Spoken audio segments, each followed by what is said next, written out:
किसी धार्मिक अनुष्ठान की रस्म के तौर पर किसी इंसान का कत्ल किया जाने को नर बलि या मानव बलि कहा जाता है। दुनिया भर में कई धार्मिक रस्मों रिवाज के दौरान पशु बलि दिया जाना आम बात है, लेकिन इतिहास के पन्नों को खंगालें तो पता चलता है कि विभिन्न संस्कृतियों में नर बलि की प्रथा भी रही है। मगर आज के 20वीं सदी के दौर में भी नरबली की रस्म कायम है। हमारे समाज में आज भी जब इन सब तरह की घटनाएं सामने आती हैं तो लोगों का दिल दहल जाता है। आज आपको बताएंगे उत्तर प्रदेश के देवरिया से एक ऐसी दिल दहलाने वाली घटना सामने आई है जिसने पूरे देश को हिला कर रख दिया है। ये मामला है उत्तर प्रदेश के देवरिया भलुआनी थाना इलाके के ग्राम पटखौली का। यहाँ रहने वाले योगेश कुमार गौड़ नाइजीरिया में नौकरी करते थे। घर पर पत्नी और 9 साल का बेटा आरुष रहते थे। हुआ यूं कि 16 अप्रैल की शाम लगभग 6 बजे आरुष घर से बाहर गया, लेकिन फिर कभी वापस लौट के नहीं आया। इस संबंध में सोमनाथ ने अपने भतीजे आरुष के गुमशुदा होने की शिकायत भलुआनी थाने में दर्ज करवाई। पुलिस ने जब अपनी जांच पड़ताल शुरू की तो जो सामने आया वो सच बहुत ज्यादा चौंकाने वाला था। पुलिस के मुताबिक बच्चे की बलि देने वाला आरोपी इंद्रजीत पहले सुअर और बकरे की बलि दे चुका था, लेकिन इस बार उसने नरबलि देने की साजिश रची। आरोपी इंद्रजीत गौड़ की शादी दिसंबर 2024 में पटखौली के में मासूम बच्चे आरुष की बुआ से हुई थी। शादी के बाद इंद्रजीत ससुराल आया, तभी से वो तंत्र मंत्र के चक्कर में लगा था। ससुराल वाले भी उससे परेशान हो गए। इसके बाद इंद्रजीत झाड़ फूक के लिए अपने मामा जयप्रकाश के पास गया, जहां मामा ने नरबलि देने की बात कही।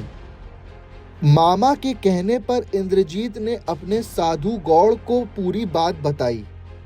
शंकर गौड़ आरुष का मंझला फूफा है और गोरखपुर का रहने वाला है। इंद्रजीत ने शंकर से 50,000 रुपए में एक बच्चे की व्यवस्था करने के लिए कहा। इस पर शंकर गौड़ ने अपने साले के बेटे आरुष को ही भला फुसलाकर अगवा किया, अपने घर पर रखा और फिर बच्चे को इंद्रजीत को सौंप दिया। इसके बाद 19 अप्रैल की रात इंद्रजीत अपने मामा जयप्रकाश और मौसी का लड़का भीम के साथ ग्राम पिपरा के एक बगीचे में रात को तंत्र मंत्र करने पहुंचा। वहां पर उसके मामा और मौसी के लड़के ने आरुष के हाथ पैर पकड़े और इंद्रजीत ने आरुष की गला रेतकर हत्या कर दी। इसके बाद शव को दफन कर दिया। 20 अप्रैल को भीम चूंकि मैजिक वाहन चलाने का काम करता था तो गाड़ी लेकर बगीचे में इंद्रजीत के साथ पहुंचा। वहां दिन में शव जो पहली बैग में था उसे निकालकर गाड़ी में लादा और बरहज नदी के बीचों बीच जाकर फेंक दिया।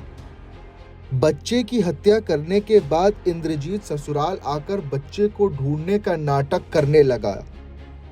शिकायत मिली तो जांच पड़ताल के बाद पुलिस ने उस पर नजर रखनी शुरू कर दी। लोगों का कहना है कि उच्च न्यायालय की ओर से मामले में पुलिस को तलब किए जाने और खुलासे करने के सख्त निर्देश के बाद आरुष की हत्या का मामला सामने आया। एसपी ने स्पष्ट किया कि जांच में हर पहलू को ध्यान में रखा गया है।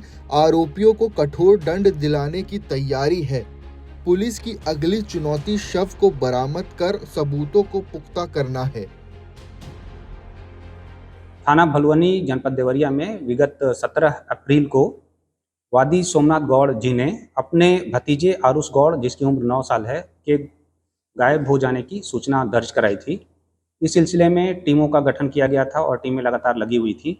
आज थाना भलुआनी की टीम ने इसका सफल अनावरण कर लिया है और प्रकाश में ये आया है कि इस बच्चे के करीबी रिश्तेदार ही जो 4 अभियुक्त हैं, जयप्रकाश गौड़, इंद्र